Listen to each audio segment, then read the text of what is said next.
होता है humans are unisexual, male and females are अलग अलग।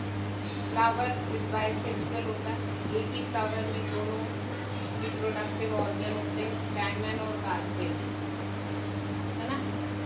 तो फ्लावर बाइसेक्सुअल होते हैं, उनमें मेल रिप्रोडक्टिव ऑर्गन भी होता है, फीमेल रिप्रोडक्टिव ऑर्गन भी होता है। लेकिन human beings are unisexual, sexes are separate, male can be distinguished from female. This is known as sexual dimorphism. Unisexual होना और दो लड़के लड़की में अंतर होना is called as sexual dimorphism.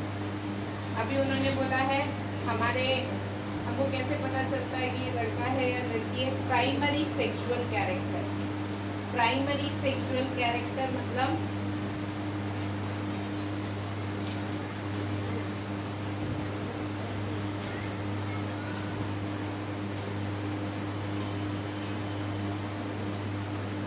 Primary sexual character मतलब होता है जब कोई भी बच्चा होता है तो हम उसका जेनेटियल एरिया देखते हैं। Is it a male reproductive part, testis और पेनिस, या फिर फीमेल रिप्रोडक्टिव पार्ट? बच्चे को अपन इससे ही डिस्टिंग्विश करते हैं। कहाँ से? बच्चे में कोई चेंजेस नहीं होते। अगर उसका जेनेटियल एरिया हमको नहीं पता हो, हम नहीं बता सकते ये लड़का है या लड़की है, वो एक जैसे लगते हैं। आई बात समझ में? तो प्राइमरी सेक्सुअल कैरेक्टर मतलब होता है जेनेटियल या फिर रिप्रोडक्टिव ऑर्गन का होना। Reproductive organs are called as primary sexual character.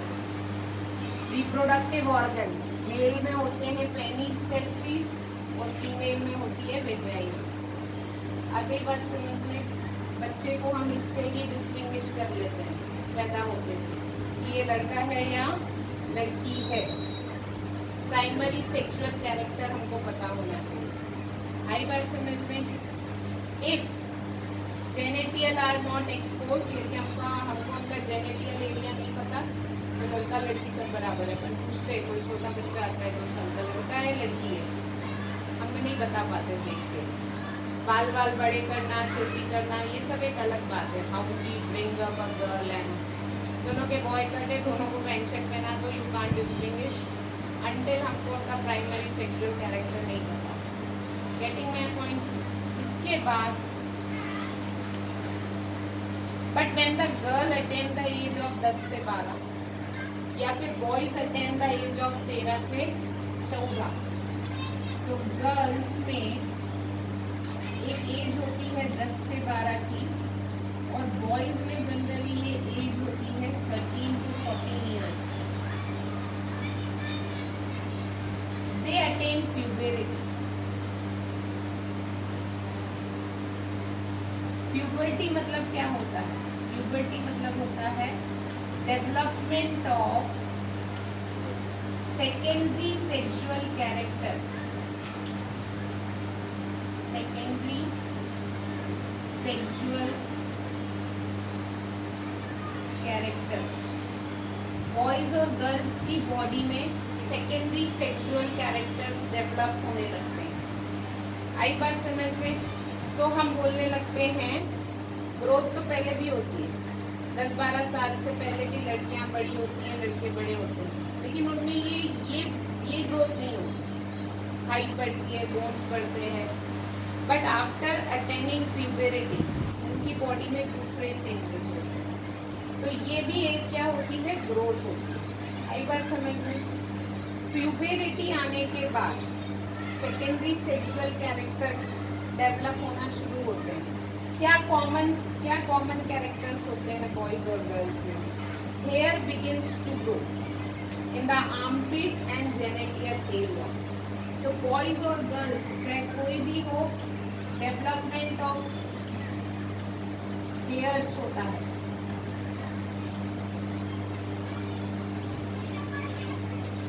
In armpits and in genital area, दोनों जगह पे हेयर्स ग्रो करने लगते हैं at the age of puberty. ठीक है, आर्मपिट पे और जेनिटल एरिया पे, रिप्रोडक्टिव ऑर्गन्स में भी हेयर्स आने लगते हैं। सेकेंड होता है skin become oily and some pimples में डेवलप। हमारी स्किन प्यूबरिटी के बाद क्या हो जाती है,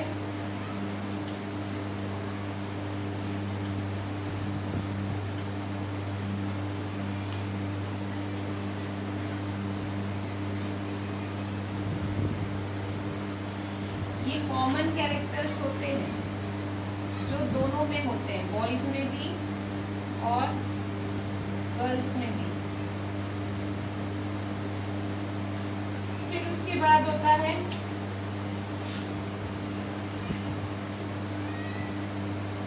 at the age of puberty boys and girls aware of their changes. Puberty के बाद बॉयज और गर्ल्स जो भी है they become conscious and aware of their changes in their bodies.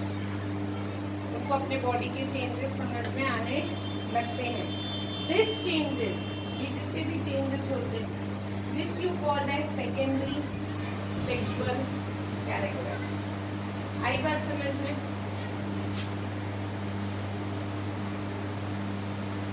ठीक है, ओके। तो अगर हम डिफरेंट बात करें, puberty brings what changes in girls and puberty brings what changes in boys.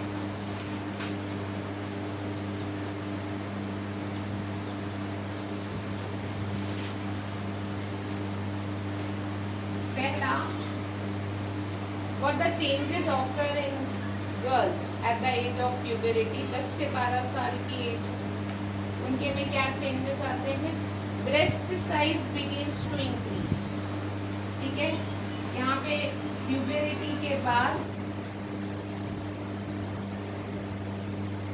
The breast size increases, first change. Second change, darkening of the skins.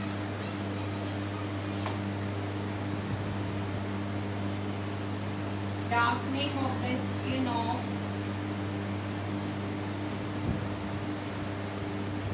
nipples on the breast। ये changes इसलिए आते हैं because of hormones in our body. हमारी body में sexual hormones होते हैं, sex hormones. अभी बताऊंगी उन सेक्स हार्मोन्स के नाम क्या होते हैं। Third change, girls begins to menstruate. Girls में मेंस्ट्रुएशनल साइकिल स्टार्ट होता है।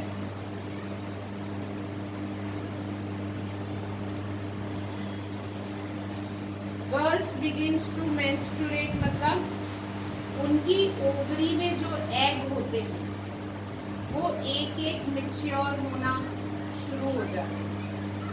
एंड एट एवरी मंथ एक एक एग क्या होता रहता है? मैच्योर होता रहता है, बर्स्ट होता रहता है। अगर स्पर्म्स नहीं होते हैं तो, और यदि उस मैच्योर एग को स्पर्म्स मिल जाते हैं तो बेबी बनता है। आई बात समझ में?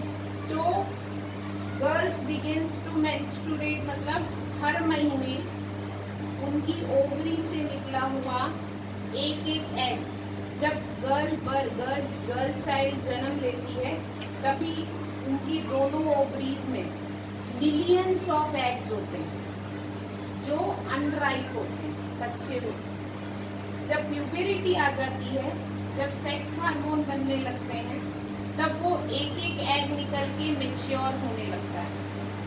और ये लाइफ टाइम चलता है, 50-55 की एज तक। हर महीने एक एग मैच्योर होता है।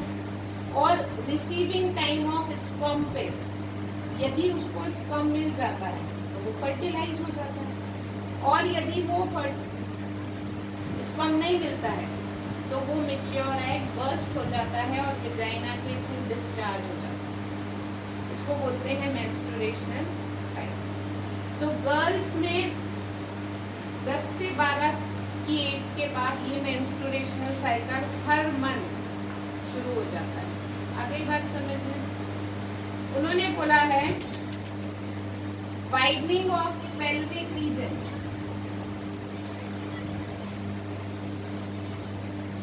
Widening of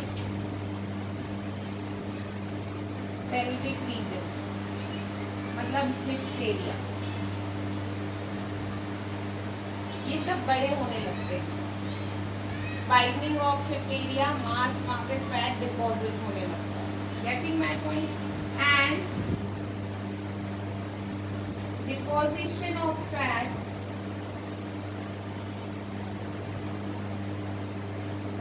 in various part of body,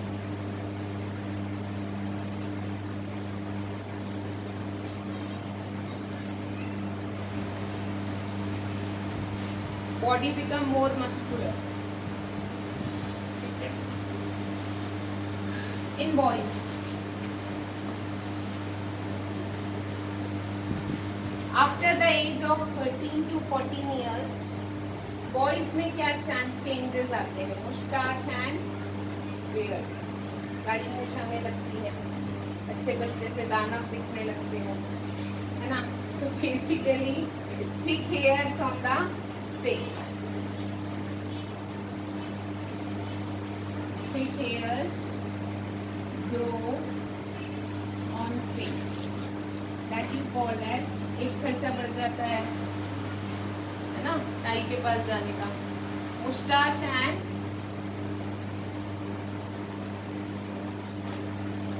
beard and chest, chest पे भी क्या आ जाते हैं? हेयर्स आ जाते हैं। आ गई बात समझ में? Second, voice become to crack, भारी होने लगती है आवाज, ठीक है?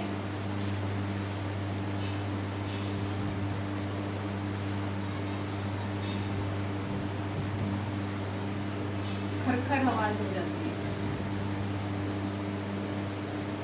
बॉडी बिकम मोर मस्कुलर,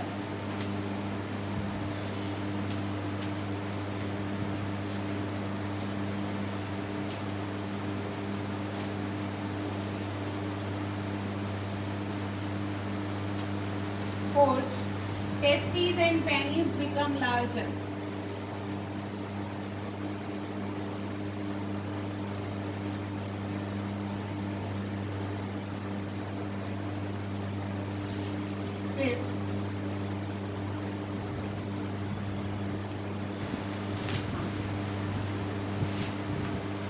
ठीक है? तो ये चेंजेस आते हैं बॉडी अ बॉय ना, बॉडी ऑफ अ बॉय, उनका रिप्रोडक्टिव ऑर्गन बढ़ने लगता है, हेयर्स आने लगते हैं, आवाज भारी हो जाती है, दे बिकम मोर मस्कुलर। आई बात समझ में? तो यहाँ पे ये अलग अलग वेरिएशन होता है, जरूरी नहीं होता कि हर गर्ल में प्यूबरिटी 10 से 12 साल में आ जाए, या फिर हर बॉयज में ये 13 to 14 ईयर्स में आ जाए। पहले के टाइम पे हार्मोनल, ये सब हार्मोन्स का खेल होता है, इसका होता है chemical generated in our body. हमारी बॉडी में सेक्स और हार्मोन्स होते हैं, जिसको बोला जाता है टेस्टोस्टेरोन एंड एस्ट्रोजन। ये हमारी बॉडी में डेवलप होने लगते हैं। जब ये केमिकल हमारी बॉडी में बनने लगते हैं तो ये सारी चीजें होती है। पहले के टाइम पे कोई ऐसा मीडिया नहीं था, फोन नहीं थे, we all about your feelings. अभी बच्चों को सब अवेयर होता है। अभी 7th-6th की एज में girls achieve their puberty at the class of 7th and 6th। पहले के टाइम पे गर्ल्स को 10th-12th तक प्यूबरिटी अचीव नहीं होती, उनमें ये केमिकल चेंजेस नहीं होते। Same with the boys. आई बात समझ में?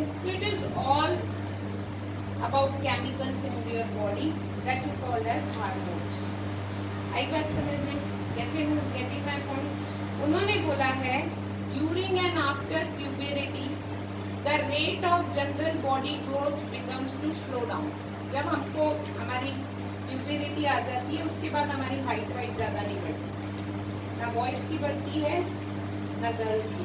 जब ये प्यूबरिटी अचीव हो रही होती है तभी हमारी बॉडी की ग्रोथ क्या होती है, बहुत ज़्यादा होती है। इसके बाद जो ग्रोथ होती है वो सिर्फ रिप्रोडक्टिव टिश्यूज़ की होती है। इंसान मेच्योर होने लगता है, हाइट वाइट नहीं बढ़े। Getting my point. तो प्यूबरिटी के बाद जो जनरल बॉडी ग्रोथ है वो स्लो हो जाती है। आई बात समझ में? Getting my point. Increased secretion of sex hormone, मैंने क्या बताया, इन सब का एक ही रीजन है। क्या रीजन है? Increased secretion of sex hormones. हमारी बॉडी में ये हार्मोन्स ज्यादा बनने लगते हैं, जिसके कारण हमारी बॉडी में प्यूबरिटी होती है।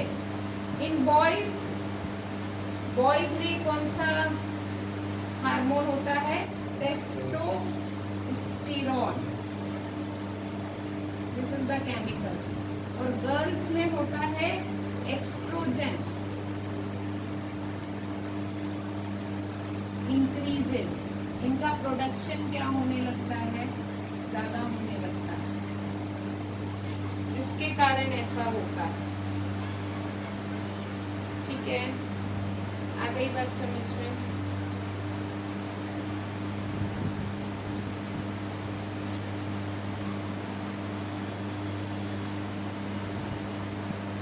ठीक है। अब तो इसलिए अपन जैसे ऐसा कहते हैं ना, तुम लोगों को बड़ा ऐसा आजकल फंडा चलता है स्कूल में, 10वीं 11वीं कक्षा में भैया भाभी बन जाते हैं। स्कूल में होता है, हमारे स्कूल में, ये तेरी भाभी है, ये तेरा बहन है, ये तेरी गर्लफ्रेंड है, ये तेरा। एक्चुअली दिस इज, ये सब कुछ नहीं होता।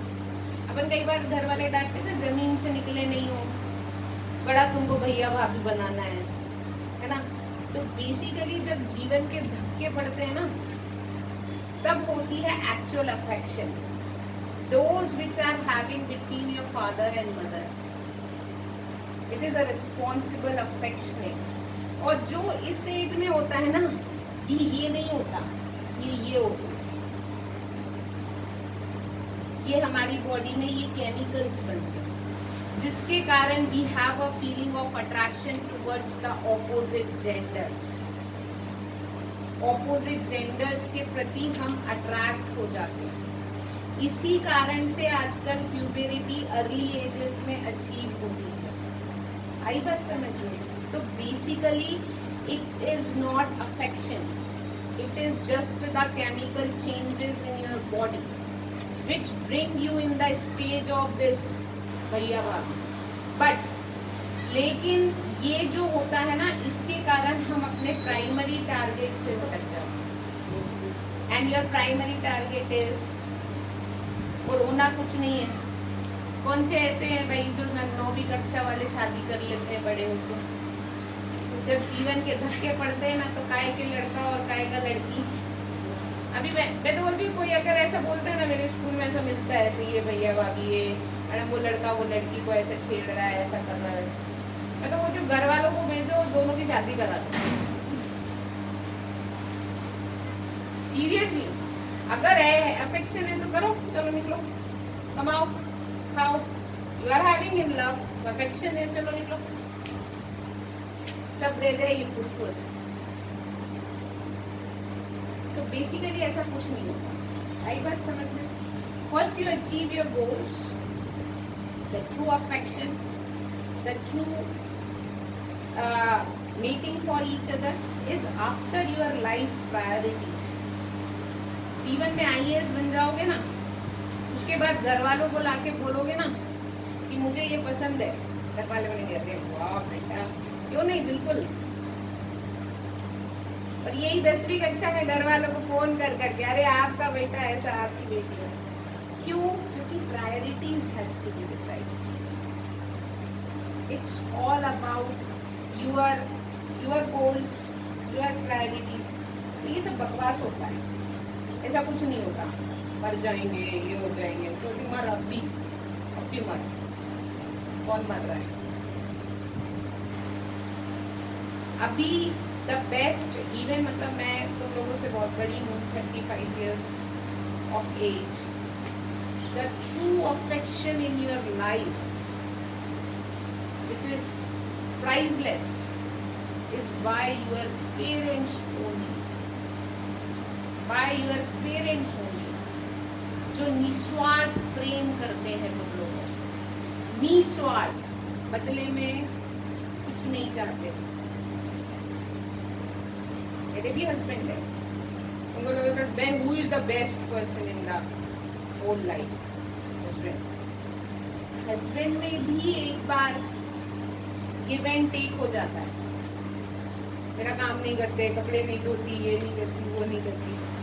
There is also expectations in the relation of a boys and girls, but in the relation of a parent and a child there is no expectations.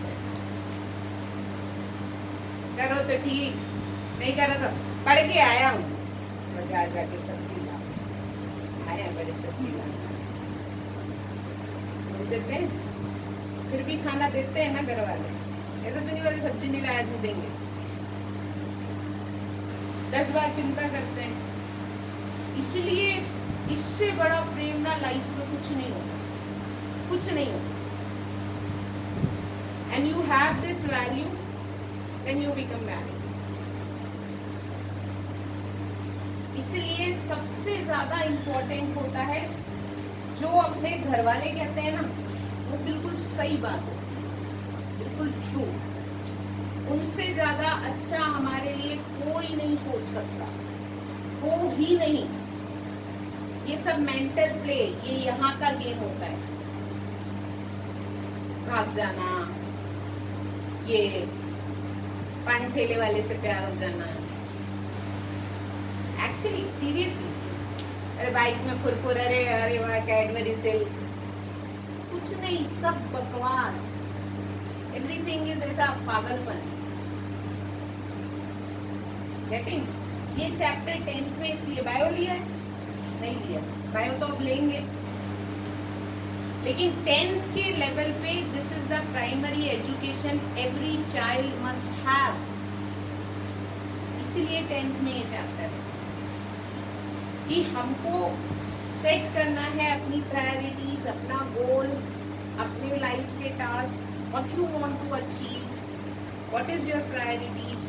अभी मैं बता रही हूँ, तुम एक बार ना अपने गोल वोल अचीव करो, दुनिया तो तुम्हारे ऐसे अरे बोले वो लड़की पसंद है, अरे वाह यार क्या शानदार लड़की पसंद करिए। और यही कुछ मत करो, इधर बांगड़ से बीकॉम कर लेना, बोला पापा मेरे को ये लड़की पसंद है, पापा दो देंगे। जीवन में क्या किया? इसलिए जब अपन प्रायोरिटीज अचीव कर लेते हैं, उसके बाद हर चीज अच्छी हो जाती है। The first and foremost goal in your life is, अभी फिलहाल एक ही औजार है तुम्हारे हाथ में, बस, और कुछ काम नहीं है। इसलिए इस काम को अच्छे से करो। आगे बात समझ में। अब हम लोगों को पढ़ना है मेल रिप्रोडक्टिव सिस्टम, ठीक है?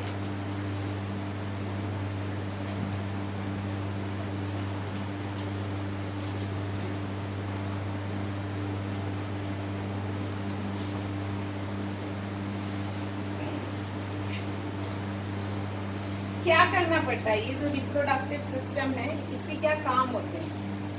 पहला, to produce sex cells. Male reproductive organ हो चाहे फीमेल रिप्रोडक्टिव ऑर्गन हो, सबसे पहला काम क्या होता है? सेक्स सेल्स का बनाना। तो मेल रिप्रोडक्शन में प्रोड्यूस स्पर्म्स हो जाएगा। मेल रिप्रोडक्टिव सिस्टम का प्रायोरिटी काम क्या है? ये वाले जैमेट्स बनाना, स्पर्म्स का बनना।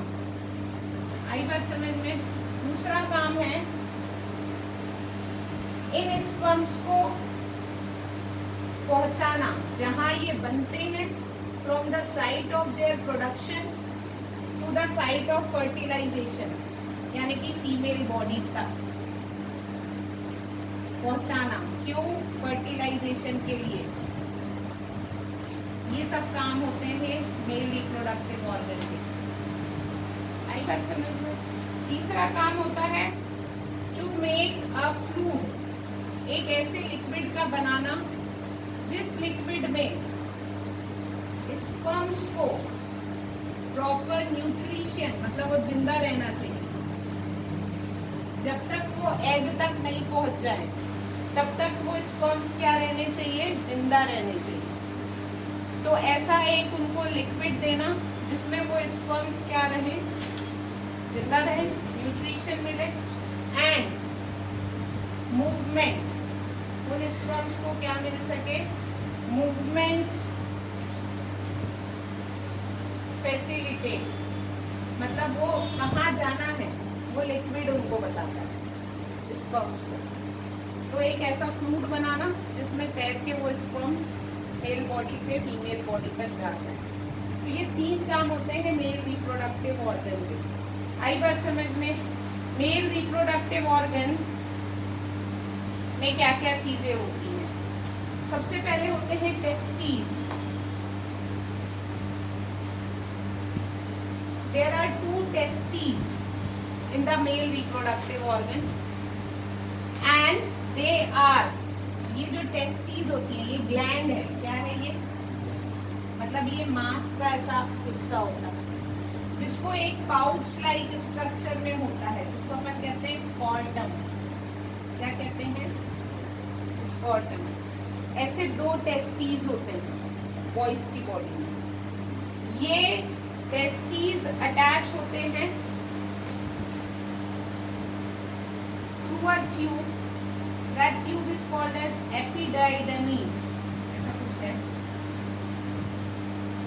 And this epididymis is attached to a duct, जिस डक्ट को अपन कहते हैं मतलब नली, और उस डक्ट को अपन कहते हैं वास डिफरेंस।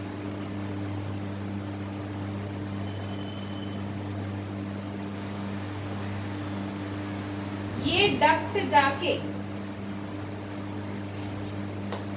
कनेक्ट होती है यूरेथ्रा से। इससे urethra is a tube which present inside the penis. इस यूरेथ्रा से जाके ये नली जुड़ती है। आई बात समझ में? बट इस यूरेथ्रा में एक कॉमन पैसेज भी होता है। ये यूरेथ्रा में बीच में से ब्लैडर भी जुड़ा होता है। क्या जुड़ा होता है? ब्लैडर मतलब जहाँ पे यूरिन इकट्ठी होती है। आई बात समझ में? ये ब्लैडर में क्या लगा होता है? यूरेटर। किडनी से आता है, ये हम पढ़ चुके हैं। यूरेटर से यूरिन आती है, यूरिन भी इसी ट्यूब से अटैच होती है यूरेथ्रा से, और टेस्टिस से जो नली जाती है वो भी इसी यूरेथ्रा से अटैच होती है। तो बॉयज में टू पास यूरिन और टू पास स्पर्म्स दोनों पैसेज कॉमन होता है थ्रू यूरेथ्रा।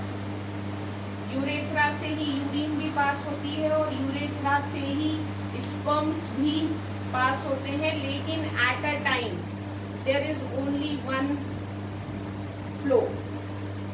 या तो स्पर्म्स पास होंगे या फिर जब स्पर्म्स पास होते हैं तो ये ट्यूब बंद हो जाती है,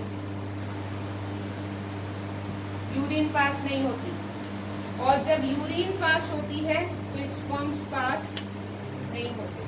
तो there is a common passage of urine and sex cells in the male, but females में ये अलग होता है, दोनों ट्यूब्स अलग होते हैं। आई बात समझ में? अभी मैंने बोला यहाँ पे इस डक्ट में 2 ग्लैंड जुड़ी होती है। ये जो वास डिफरेंट होता है ना, इस वास डिफरेंट में 2 ग्लैंड जुड़ी होती है जिनको बोला जाता है प्रोस्टेट ग्लैंड। मतलब ये इसमें कुछ केमिकल छोड़ेगी। और एक ग्लैंड होती है जिसको बोला जाता है सेमिनल वेसिकल। ये 2 ऐसे मांस के ऐसे जुड़े हुए होते हैं इस ट्यूब के आगे, जिसमें से स्पर्म्स आते हैं, उससे जुड़े हुए होते हैं। आई बात समझ में? Getting my point? तो basically this is male reproductive organ. होता क्या है? होता ये है, यहाँ पे बनते हैं स्पर्म्स, टेस्टिस में डेवलप होते हैं स्पर्म्स। ये स्पर्म्स इस डक्ट्स के थ्रू ट्रैवल करते हैं। ये दोनों ग्लैंड, प्रोस्टेट ग्लैंड और सेमिनल वेसिकल, उसमें एक फ्लूइड डालती है, लिक्विड। वो लिक्विड में इतना न्यूट्रिशन होता है कि जो यहाँ से सेक्स सेल आ रहे हैं उनको जिंदा रखे, till it reaches the egg of a female body.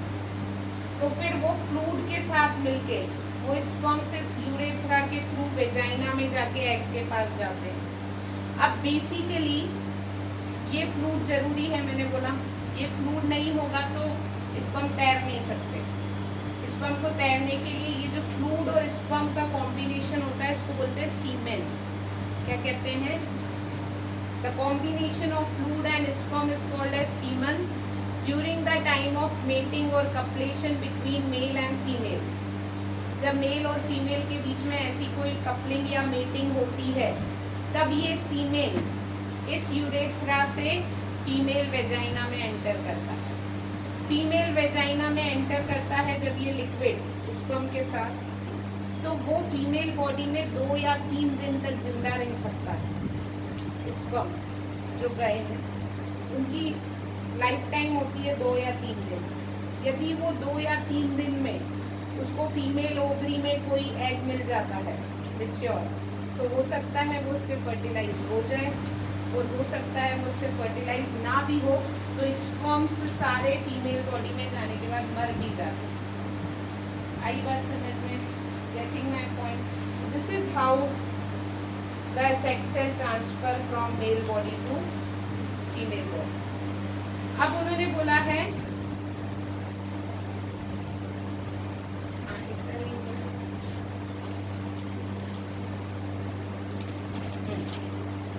एक चीज बतानी है, advantage of testis outside the abdominal cavity. Vagina, ureter, bladder female की बॉडी में पेट के अंदर होता है, बट बॉयज की बॉडी में ये टेस्टिस बाहर निकला हुआ ऑर्गन होता है। क्यों ये बाहर निकला हुआ ऑर्गन होता है? ये अलग से ऑर्गन बाहर क्यों है मेल बॉडी में? क्योंकि प्रोडक्शन ऑफ स्पर्म्स के लिए टेस्टिस जो सेक्स सेल बनाती है इसके लिए बॉडी के टेम्परेचर से 4 या 5 डिग्री टेम्परेचर कम चाहिए होता है। तो जो स्कॉर्टम टेस्टिस का टेम्परेचर होता है वो मेल बॉडी के टेम्परेचर से 2 या 3 डिग्री सेंटीग्रेड कम होता है, तभी ये टेस्टिस में क्या बन पाते हैं? सेक्स सेल बन पाते हैं, नहीं तो नहीं बनते। इसलिए ये पूरा रिप्रोडक्टिव ऑर्गन मेल बॉडी में आउटसाइड द एब्डोमिनल कैविटी होता है, इनसाइड द फीमेल यूरेटर सब बॉडी के अंदर होता है। आई बात समझ में? क्वेश्चन आता है why the male reproductive organ is outside the body of a mail.